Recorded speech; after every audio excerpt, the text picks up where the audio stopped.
marketers, this is the Girls in Marketing podcast. Thanks so much for tuning in today. We are so excited to get started with the episodes. Just before we do, we want to give you a little introduction to who we are and what we do. Girls in Marketing is an e-learning platform and online community. We are on a mission to bridge the digital skills gap and equalise gender seniority in marketing. Right, that's enough chat. Let's get into the episode. Let's be honest, when you work in social media, creating content is one of the most time-consuming tasks. I know this for a fact, and I'm sure many of you out there do as well. It's so important to have a tool that can push your productivity and aid your creative process. So before we jump into the episodes, we want to give a huge shout out to our sponsor, Adobe Express. Adobe Express is a free content creation tool that allows you to design professional templates, social media assets, logos, and a lot of other things as well.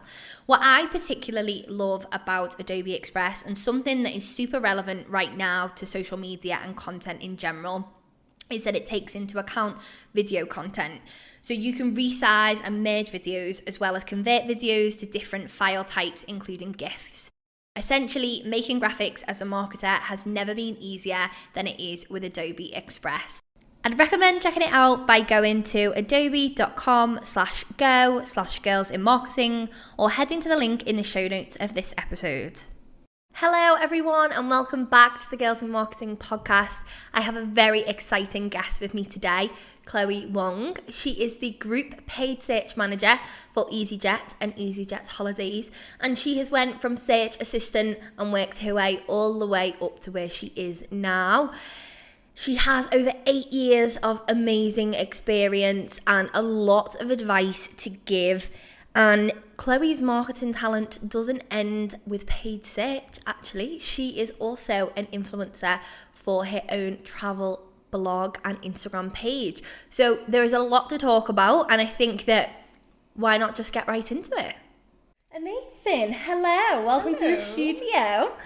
So I want to start off this podcast by asking you a little bit about your journey to where you got now, because you are the Group Paid Manager at easyJet, which is fabulous. But how did you actually get to this point? Yeah, actually, it's a roller coaster ride, I would say. So during the beginning, when I was at university, I was thinking about either going to work or university. But actually, during my way down to a university interview, I was going to do journalism in London. I saw this ad called Creative Pioneers from Metro. And it was like a competition. So I submitted myself, I submitted everything into it. And that kind of started. And I won like a position at a giant media agency in London. Amazing. So I started my journey from there at the age of 18. And and I decided I was missing out on certain things of like uni life. Decided to go back to university, just try it out and have some fun, and just came back and do paid search again because I really liked it and enjoyed it. So yeah, I've my background, I've worked majority of my time at agencies. So I worked with big brands like Bacardi, railways, like Gatwick Express, for example. Caravan and Motorhome Club, that's a fun one as well. And yeah, one of my clients was actually easyJet. Amazing. And I was working as the paid search account manager as well there. At another big media agency, and they loved me so much that I've decided to join them as a group paid search manager. Not only working for easyJet but also for easyJet Holidays. So it has been up and down. Like I've gone through like not the conventional way, you know, starting at the age of 18, starting with an apprenticeship, and to be here, working alongside, you know, big names and big people. And yeah, and my passion for airlines as well. So yeah, passion for travel. Yes, it's like the dream. Like passion for paid social, passion for travel. Like it seems like the absolute dream. It is. So I want to start and talk a little bit about PPC, because that's kind of where your expertise lie, which are definitely not my expertise. We were just chatting before. I'm very much the organic, whereas you are very much the paid. So I think that's a nice yin and yang balance situation. So I want to talk a little bit about PPC, because I think that a lot of people work in marketing, a lot of our listeners possibly work in marketing, and sometimes paid search especially isn't really ever something that people focus on or even think about too much, because maybe it's not like a huge part of their role. Can you describe briefly what paid search is for everyone listening? Absolutely. So paid search, so PPC actually stands for pay per click. So it actually just describes itself. So whenever someone clicks on an ad, the advertiser would pay for that click. I've had people come up to me and say they don't want to click on the ad because they think they are the one who's paying. Actually, it's the opposite, where the marketer is the one who will be paying that click.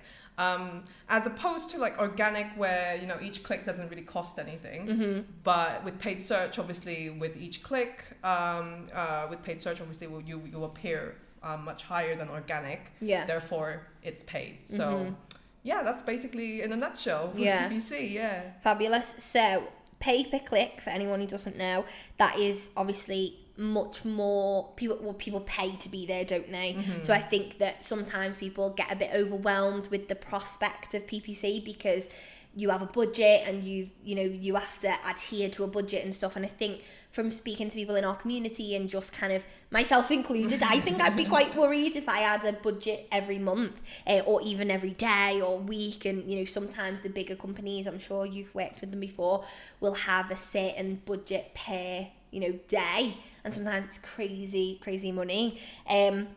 So with this in mind, how do you kind of balance wanting to get lots of clicks but also ensuring that it's like worth the money, so that high lead quality type of situation? Yeah, I think there's a lot of stuff that we can talk about here. So when it comes to PPC, the most important thing is the keywords. So to research the right keywords will enable you to be more cost efficient. So for example, you can look at branding types of keywords. For example, your own brand, those keywords will drive traffic which cost less, significantly less than, for example, like a generic keyword. For example, if I sell shoes, this keyword, it is very, very broad. It can mean any types of shoes, and it can appear anywhere, this specific type of keyword. And it could be really expensive, because there might be a lot of people that are looking at this keyword as well. There might be like 10 different types of shoe companies that are looking at the same keyword. So you are basically competing against these companies to be on the top of the Google search page. So these ones will be significantly more expensive. So it's really important to have like a really clear structure in mind of what kind of paid search activity you want to run. Okay. So again, if you have more budget, feel free to go and play around with generic keywords like that. Or if you have less money, but you want to also tap into these generic keywords, maybe put in your brand name as well. So it will be definitely cheaper than generics, but also it doesn't limit yourself to just your own brand name, for example, like Chloe's shoes, for example. These keywords will be definitely drive traffic into your website, for example, but the reach might not be as big. People are looking for these products. They already know your brand name. So you might want to reach out to people that don't know your brand name, and that's where the generic keyword kicks in. And also, it's kind of important to do like keyword analysis, especially to be more cost efficient. Like sometimes you might see this rogue keywords popping up where you don't want it to appear. For example, if you sell only red shoes and somehow keywords like black and blue shoes come up, you would like to add these as a negative keyword so you don't waste money on these things. So you can be more cost efficient in that way. And another thing is definitely refresh and look at your landing page a little bit more. So this is how we work with SEO as well, trying to see if the messaging aligns with the sort of type of ad copies that we're promoting on paid search. I think the funnest thing that with paid search is that you can try to see each ad copy, like tweaking different types of ad copies, different sorts of messagings, see if that translates into sales or leads or conversions or whatever your metric, your success metric might be. And yeah, that could definitely gain more of the clicks, and more cost efficient clicks, I would say. And also use, sometimes I would use something called the audiences, like something like Facebook would use, like social would use like social audience profiling. So for example, if you know your customers are more female oriented, at the age of 20, like maximum 25, for example, you can use these as well. Like you can try to say, you know what, we're not wasting money on, we know that male up to 60-year-olds won't be purchasing our lovely red heels, for example. Then you can put those in as well to kind of limit the traffic and make sure like your audiences are your customers. So in that way, you can play around with a lot of things and make sure you're also very cost efficient. Yeah, that's really interesting, because I think that is the thing with paid search, is you can be so specific with the sort of thing that you're doing. Obviously, if you look at the likes of SEO or like organic social and stuff like that, a lot of it isn't specific to a certain type of person or a certain type of niche. You know, as you said, you can whittle it down to audiences or people who like certain things. So I think that's really great if you're looking for that as a metric to kind of focus in on. So let's say, for example, that a brand is getting a lot of clicks, but they're not getting any sales or conversions. Maybe the KPIs just aren't being met, like it's not really happening for them. What kind of happens then? What would you say is the next step? I would try to investigate like what is happening in the website. So first of all, if you're saying that your ad has received a lot of clicks, which means you're doing the right thing. In paid search, like we're trying to entice people to click on your ad, right? To get in, like to come into the website and purchase something. So first step, your ad copy must be amazing already, because you're driving people into your website. So I would say there might be some issues with tracking. So maybe speak to analytics team and see if there's some issues with the website. Maybe people are purchasing, but maybe it's just some issues with tracking. Or maybe it's an issue with the website where people just don't know where to click. You might need to scroll down to the bottom of the page to purchase something. People just don't know where to go. So I would say have a look at, you know, the analytics side of things and work with SEO, and just to make sure people know the funnel, the purchasing journey, the funnel is actually is actually driving sales. So I would say and check and have a look at, you know, website data and see if it's actually driving anything, if it's not on paid search, like just SEO wise, just on a normal day. So there's a lot of things that you can take a look, definitely. But yeah, definitely work with different teams, I would say. And as I've said, like paid search wise, you're doing a good job. So Okay, amazing. So in terms of metrics then, what are some of the metrics that you would measure for PPC campaigns in particular to make sure that they're, you know, effective? So let's say, for example, someone's listening and they're like, I want to set up some paid search campaigns. Maybe they've never done it before, or they have, but, you know, it's not really been like a serious thing. What would you say is something to really focus on as a metric? I think it really depends on what your campaign is. So it could be, you know, sales and conversions is really, really simple and really easy. You know, driving clicks to the website, first of all. So the click-through rate is really important. So how many clicks you receive from each impression that you show.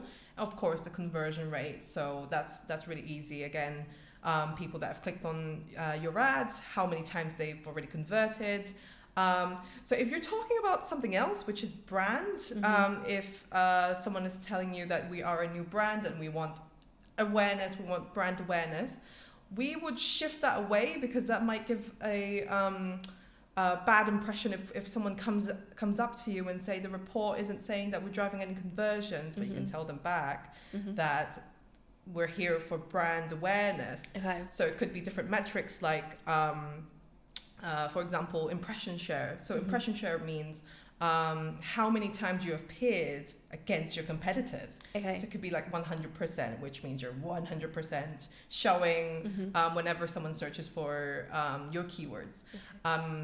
or it could be absolute top of page percentage, which means how many times you are ranked number one on top of the page at all times. So I think this metrics, like these sort of metrics, would work better in a brand campaign. As of course, like if your KPI, your metric, your success metric is sales, then obviously look at sales. So there's a lot of different types of things when you think about it. When you think about upper funnel or lower funnel branding versus generics, there's different types of metrics that you should definitely look at when you're setting up your first campaign, and definitely relay that back to certain people if they don't understand paid search, because I sometimes get questions on, is it actually working? But then you shouldn't be looking at these metrics. You should be looking at something else instead. So I hope that really helps someone. That's really interesting, because I think often people just assume that, like, for PPC, it's literally just like a sales situation. Yeah, right. Like, you know, you're not driving any sales, so therefore the campaign is doing badly. But actually, as a marketer, you need to sit and realize, okay, what is the actual reasoning for this campaign? Yeah. Are we trying to spread brand awareness? Are we trying to launch a new product? Are we trying to do X, Y, Z? And sometimes it might not be that you want that sale or conversion. Possibly it could be that you want that kind of brand awareness and you want to put yourself out there more and just get people like talking about you and stuff like that. So it is really interesting that you kind of say that, because I think often people just assume PPC, because you're paying for the click, for example, then you've got to like get something from that. But often it's the reasoning for the campaign that really matters. Yeah, definitely. I think it's always important to remind people as well if they forget, you know, why are we not seeing any conversions? But maybe because this is a brand awareness campaign, but we've seen very good impression share. We're competing against really big brands, but we're seeing ourselves, you know, we're seeing a lot of clicks and impressions, and that's where it matters, to be honest. Yeah, that's interesting. So do the same guidelines then for kind of success for PPC campaigns as, you know, SEO and organic? Because a lot of people have this kind of aspect of like, there's organic and then there's paid search, and I do think the two are completely different, but in marketing we have very similar kind of metrics as well, like it all kind of overlaps. So do you think that when you think of PPC and stuff like that, that these keywords and like the quality of copy and stuff, that still matters as much as maybe it does with SEO and organic methods? Oh, absolutely. This is the core to paid search, like the quality of the keywords, the quality of the copy, because these qualities, the qualities of the keywords and the copy itself, it will influence something called quality score on Google. Okay. So the score is ranked from 1 to 10. So 1 is being the worst, or actually 0 as well sometimes. 10 is absolutely amazing. So this score actually, it comes from your ad relevance. So your quality, the copy has to be very relevant to what you're looking, like your keyword, for example. For example, as I've said, if I'm selling red heels as an example, you can't say something in your copy, I'm selling black sneakers, like trainers. I can't say that. And Google will obviously say, that's not what you're selling. We're going to give you a lower score. It also generates the cost per click. Okay. So the cost per click means how much it is, how much a click would be costing the advertiser to pay. So if the quality score is 1, for example, you will definitely pay more. Okay, interesting. Yes. So if the quality is amazing, it'll go up. You know, the cost per click will go down. This is because Google wants very high quality copies to be high up.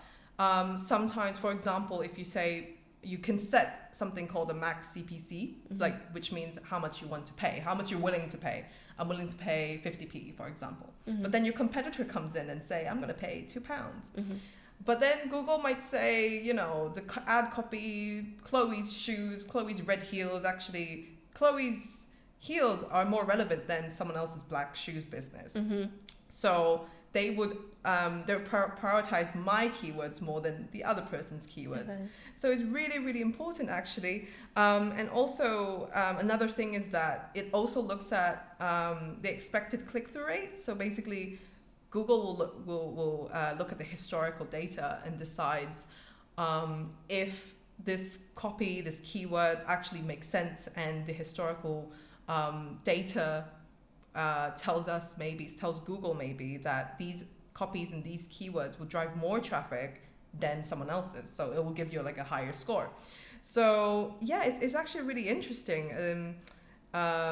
Just to get like those scores up would definitely help push your CPCs down.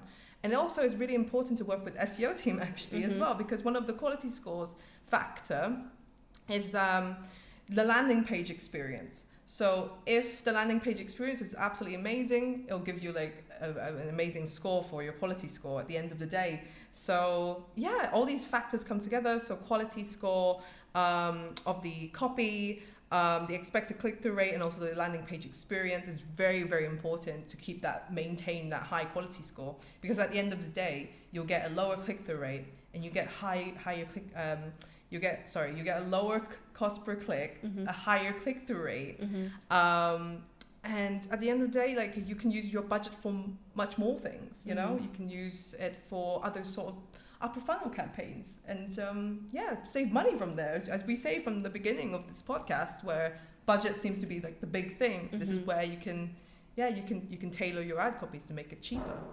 It's always so interesting hearing you speak about it, because as I said, I'm not like super well versed in PPC, so it is really interesting, because from an SEO point of view, I totally understand what you're saying about landing page experience and everything like that, and I think that they do work kind of in tandem with each other, and it is important to kind of get both right. And I also think that sometimes people prioritize one over the other. So some people will think, oh, we'll just focus on SEO, or oh, we'll just focus on paid, and then actually it comes to the point of, no, you need them both to work together, and that sort of thing. And I think that there is this kind of heavy battle between organic and SEO and PPC, and I think that it really does kind of stem from the idea that people, as marketers, we either focus on one or the other, and even just myself and yourself sitting here, we're both kind of separate in that way. But what kind of made you choose paid search in your career route? Because I know that you mentioned that's kind of where you started off and you really enjoy that, and you've kind of worked your way up, which is fabulous. But what kind of made you have that career but also stay in that career as well, like of paid? Yeah, it's actually quite embarrassing, because in the beginning, when I was a teenager, I didn't know these jobs existed. So no one told me anything about digital marketing. And yeah, as I've said earlier in the podcast, I actually stumbled upon this sort of job, this digital marketing jobs. I didn't actually know anything about PPC until this Creative Pioneers Challenge. So basically, I remember when I was a teenager, I was figuring things out. I saw this digital marketing jobs that were floating about. So it's basically a scheme for young people under the age of 25 who haven't got a higher education, like an apprenticeship, to sign up and see if they can land in a big job in different agencies around the UK. So I was like, you know what? I'm gonna try it out. You know what? I have nothing to lose. Either I don't get the job, or I'll just go to university. So why not? And I remember I was using this awful little camera, just recording myself why I wanted these jobs. And out of 600 people, I was one of the lucky 60 to land a job in London. So at the age of 18, I just got the job to work in the paid search for a big company, and started as an apprentice, working for global clients, so in different languages. So it was really amazing. I really didn't understand other channels during that point, because it was more like, oh, congratulations, this is paid search, now you work in paid search now, and you're like, okay, that sounds great. But then I also had the opportunity to learn about other channels as well. So at some point in my career as well, I managed to work in biddable roles. So it means that I was also working on Facebook, on Snapchat, on Twitter. And it was actually really fun as well, because it's kind of like a similar, biddable, like cost per click, cost per, whenever like someone else clicks on your ads. And I find it really fun during social as well, because you can see all these different types of creatives and not just words. What made me decide to stay there is because I like the fact that it changes every day in terms of numbers. You know, I come in and I can see what happened yesterday. Like certain jobs, I remember when I was at university, like I have to wait for so long to get like a score out of my dissertation or an essay, and that was tedious. I enjoyed like the fast pace of, oh, this didn't work yesterday, let's tone certain things down, or let's test something else. And I like the fact that, you know, numbers tell the stories, right? You can have like solid and concrete analysis on certain campaigns and tell people like this actually worked, and or something actually didn't work, and you find your way in trying to fix these sort of different things. I just really like that. So I just really like the idea of, you know, getting results quick. I just figured out like, I really enjoyed it, and that's therefore I decided to, you know, stay. And actually after university I was like, you know what, I actually really would like to go back. So, and it was easy for me to go back as well, because I've had previous experience in it.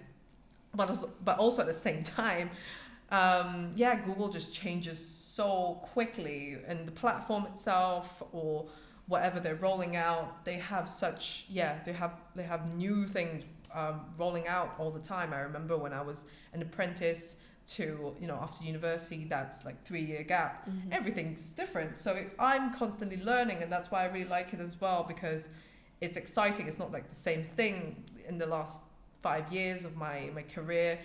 Things are constantly changing. It's also still changing now. So I feel like I'm still learning and still growing. And that's why I decided to stay. Yeah, that's really interesting actually, because I think I've never really considered a career in paid, so probably like the opposite. But I do love like metrics and numbers and stuff like that.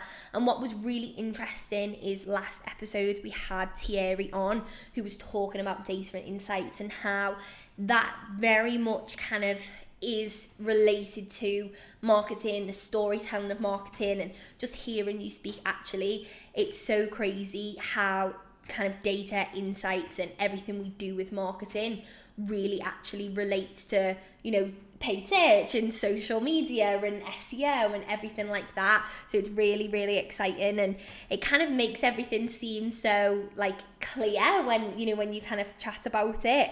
And I think that one thing that probably intimidates marketers, and intimidates me a little bit as well actually, is that with PPC and paid ads in general, the stakes are quite high, especially if you have a big budget. You know, I talked before about big budgets and stuff. So what's your kind of experience with dealing with budgets, and like, do you have any kind of advice for people who may be, you know, doing so? Because especially maybe if it's your first time role, like you said, when you first started, you're working with some huge companies. Someone could go into a company and be given such a massive budget for PPC and a paid campaign that it can be quite overwhelming. Yeah, I completely agree. I remember when I think a lot of people who have just started, budgeting is kind of an intimidating thing, as you've said. The amount of times that I've witnessed, or I've done it myself, like overspending certain budgets and having to panic and make sure like no one, well, I mean, I have to tell people about this because it's not my money. So it's really important to keep track on what you've been spending. You know, it's really important to make sure what you've been doing, like sort of things that you've been doing the previous days, tracking, and make sure you're aligned with your spend. So some of the things that could help with budgeting is you can look at something called Google Scripts. Okay. You can implement this instead of you going into your accounts every single day. Okay, I've spent £1,000, I spent £2,000. There's something called scripts that can definitely help you. Basically, they're these scripts that run on the back end. You just implement them into your accounts, and they look at how much you basically spent in your accounts in a day, for example, and you can tell them, okay, my brand budget is £30,000, and it will just tell you how much you've spent yesterday and what you can expect to spend tomorrow, and just kind of give you like a better planning. And I find it just really, really, really helpful. Certain times I've played around with budgets that are across different accounts. Like, it's not just one account. If I'm talking about, you can have different markets. You can have like up to 10 different accounts, and you're not quite sure how much to spend in these accounts as well.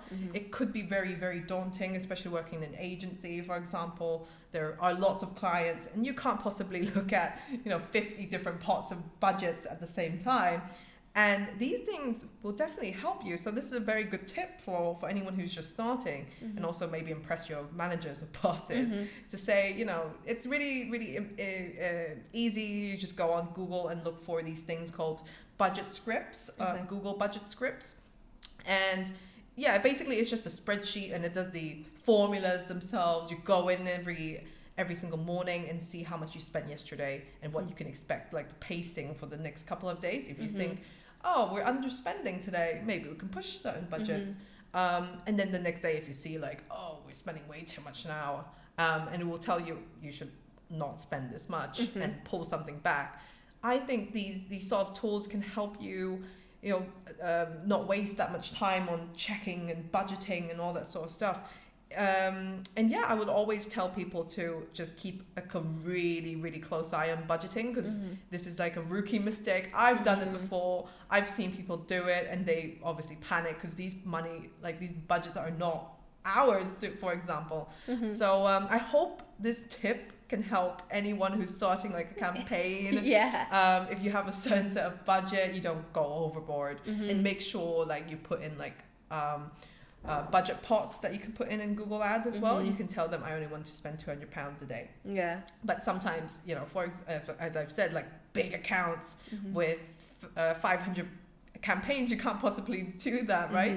You could do something like budget pot, where you can combine all these campaigns together in one to make sure that they only spend £5,000 maximum a day. But of course, as I've said, it's always nice to have like an extra layer of safety net, just to say, okay, maybe we should implement this script for it to run and just tell us how much we're spending each day and each week. And it certainly saved my life, and it certainly saved my time, so I don't get told off by anyone senior by saying, why did you spend this much money in one day?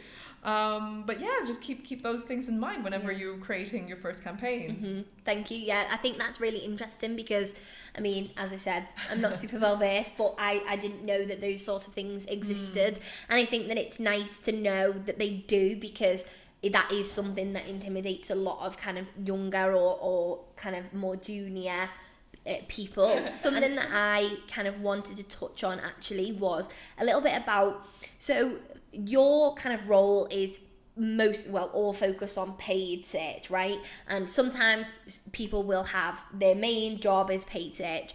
However, sometimes, and there might be listeners today or, other people where their main job isn't paid search, and they maybe are a more generic marketer, and they've like been tasked with a PPC campaign or something like that, and they're just learning enough to get by. Because that might be, I speak to a lot of people, and that's kind of the situation that they've got, is that they're more of a generalist. What kind of advice, or what's the first kind of thing that you would recommend someone to do if they are more of a generalist? Then they're setting up a campaign and they don't know like a lot about PPC, but they understand the workings of it. I would always encourage people to sign up to these free Google courses. So one of them is Google Digital Garage Fundamentals. So if you're completely novice, that's absolutely amazing, because it also gives you like a certification for free. And I've said free as well. So it's always really good for anyone who's just starting and wanting to just dip their toes into any sort of digital marketing. That would be amazing. And also on Google, they also do these courses as well on paid search. And also you get like another certificate, like a little badge thing to tell people that you're fundamental. You've got the Google Ads fundamental certificate done. Again, they are free, and it's really, really useful to just show people that you know the basics, the knowledge of setting up a campaign. I always think it's really important to do hands-on stuff, but also to understand how things work on the back end. You might go into it and you just don't know what buttons to push. So these exams and fundamentals will give you like a very basic understanding of what these buttons mean, what these metrics mean. And it's also just really nice to have on your CV. Yeah. And also, to create your first campaigns, also, I guess you're going to talk about it as well. Like I've done an action plan for Girls in Marketing for anyone who's listening. It will just give you a very quick one-on-one session, basically how to create a step-by-step first campaign, how you can use certain things, and I'll give you like dictionaries, like lingos into paid search, so no one gets too intimidated. Yeah. Just my little plug-in. Yeah, so for anyone who isn't aware, we have a action plan that Chloe has produced for our member society, which was amazing, and that is live. So if you are a member of the member society, or you want to be a member of the member society, you can do. And essentially that is, you know, as you said, it's for people who are setting up their first campaign. Maybe they've already done the free courses by Google. They know how to click the buttons now. They understand the kind of the fundamentals of it, and this is kind of like the next step in like creating campaigns and stuff. So that was a good plug that I wasn't going to talk about right now, but that's good. So what I wanted to ask actually was, we're seeing a lot of paid search at the moment when it comes to competitors, and you mentioned it before actually, which is exciting. And something that I've seen recently, there's a few people been doing it, but in particular a certain fast fashion brand will not be named for the purposes of the video, but they recently did a campaign, and perhaps you know more than I do because I don't really know how it would work in terms of setting it up, but essentially the campaign, if you're on YouTube, we will put it up on the screen now, was when you search a brand's name, the competitor came up as like the first search. And it was kind of like this is awkward, like maybe you don't want them, you want us. I've seen a few people doing that actually, like not just that brand in particular. What's your kind of opinion on this, like your opinion on kind of getting the eyes away from competitors and putting them on yourself instead? I think it's really exciting sometimes when you talk about competitive bidding, because you're bidding on someone else's keyword, and it's someone else's territory, so it can be very exciting. There are goods and the bads. So for example, if you are a completely new brand, new clothing fashion line, for example, my shoes, and I'm completely new, no one knows about me. So this is where competitive bidding could be really useful, because when someone searches for another bigger brand and you're saying, look at me, I'm here too, it could definitely drive a lot of brand awareness. People can start talking about you. You can drive traffic into your website if you're selling similar products as your competitor. But also, as I've said earlier in the podcast, PPC really looks at quality score and that side of things, where it's really important to have really good quality copy, really good landing pages. For example, if you're using someone else's competitor term, for example, Google will automatically think this isn't relevant to what people are searching for, and therefore penalizes you with a really low quality score, for example. And therefore your cost per click could go up sky high. Okay. So it really depends. It's really smart. You can do something like that. I've seen it on LinkedIn, like people always talking about things like this, and I find it really fun. Yeah. But it really depends if you've got like a big budget. Like this is where it comes in. So what matters for you is if you have like enough budget for this competitor campaign and do smart things like this. Yeah, for a bit of fun. It's a high price to pay for like a bit of fun. Obviously, it probably would bring a lot of brand awareness, but it's interesting. Maybe sometimes that could be more of a PR thing as well. Yeah. Because sometimes I see it and I think actually that might not be anything to do with the fact that they're competitively bidding on those keywords. It might just be that they want a bit of a PR stunt from it, because we're talking about it now, other people have talked about it on LinkedIn. So I think it's always really interesting to understand the intentions behind things, because it's not always what they seem, is it? Exactly. It might just be like one day and you just get like tension, and you know, that's where everything comes in, isn't it? You just want people to know about your brand. So there's so many fun things that you can play around with paid search. So this is one of the more exciting things that you can play around with.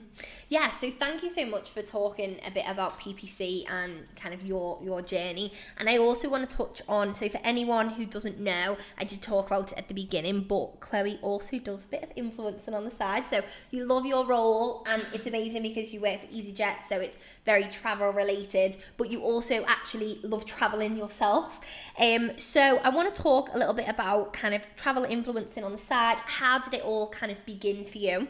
I think it just started as a hobby, like any other thing. Like it just started as a hobby. Like I started posting pictures and writing authentic stories about the journeys that I went on. I think compared to the other ones that I've seen, like I don't really want it to just be like, go here for food, go here to do certain things abroad. I wanted to be very authentic and just tell the kind of stories that I've met, the people that I've met when I was traveling. And I started doing this when I was in university, so it's been a while now. And it just kind of skyrocketed, and I was working with brands as well. To be honest, it feels like a second job. So I would close my laptop and I would start working on something else. Like it is a hard job, to be honest, sometimes, trying to make sure like the pictures look good, and I've got like a color scheme going on in the feed, and these sort of things that you don't really think of when you post a picture, like a normal person posting a picture on Instagram. But there's a lot of stuff that kind of comes into it, and I just love to travel and I love culture, so that's how it kind of started. So you know, from hobby. No, that's interesting, and I think a lot of people, that is the case. You know, Girls in Marketing for myself started as a hobby and a kind of passion project. So it's really nice to know that is where it kind of started for you. But what is interesting, as I said, is that this easyJet travel influencer kind of formula that you've got going on sounds like the match made in heaven. But when you actually started your role at easyJet, is it something that did you have that passion of traveling in mind when you started your role? Like, is that something that kind of was within the realms of what you were doing? I think so, because before even doing paid search, I was thinking, you know, maybe I could work as a flight attendant, or maybe I could work as a pilot. But yeah, basically, I really just wanted to tap into the travel industry and try to work the hardest to get into the travel industry. And actually, it was such a good timing for this to happen. Well, to be honest, I got my job during COVID, so maybe not such good timing for the travel industry. But I really enjoyed, you know, coming into the office, seeing the hangar next to my laptop, for example. I'm just looking at the planes and engineers coming into it. I think I just had this mindset on, you know, certain, you know, hobbies and passion. And I feel like if you're working in something that you really like and enjoy, you're not working, you're just enjoying your time, your life, really. So that kind of, I was hoping for that to happen, and I'm just really glad that this happened. And in easyJet, such a big brand as well, so it really, really opened my eyes to like bigger plans and bigger budgets for such a big company.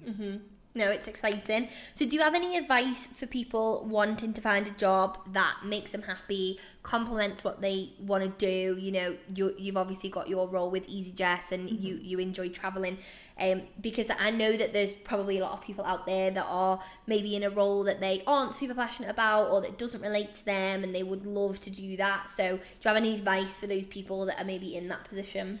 Yeah, I think for myself, when I was starting out, I remember someone asked me, where do you see yourself in 5 years? Such a cheesy like interview question, but I did have a really hard think about what I wanted to do in the future, and that kind of helped me led to what I wanted to do. So my answer to that, when I was a teenager, I remember saying, I want to work remotely. I want to be able to be, my own boss maybe one day. So I was thinking maybe paid search could lead me to that stage, to that life. And I wasn't really thinking about certain vertical, but I think you should really keep like what you want in mind a little bit broader, just to explore a little bit more options. Don't really set yourself into such a small bracket.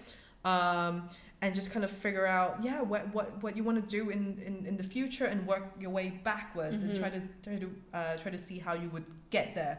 So for me, I was thinking remote working. Thanks to COVID, to be honest, like we're getting to that stage where we're working at home, and we're able to travel to different countries and work.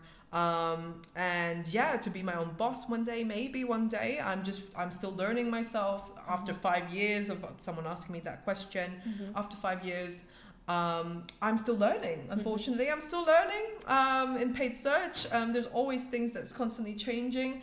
And maybe one day I'll feel confident enough to have my own company, for example.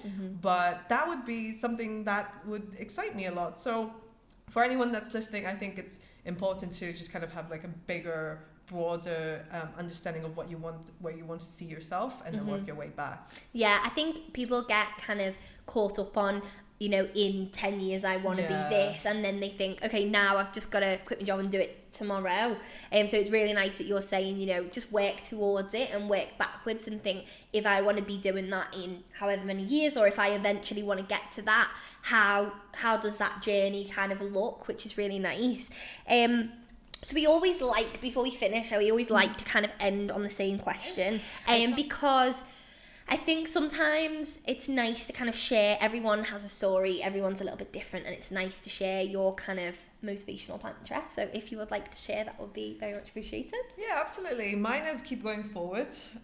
Nothing is a failure, to be honest. Like, it's just a learning curve to keep you pushing, to keep you moving forward.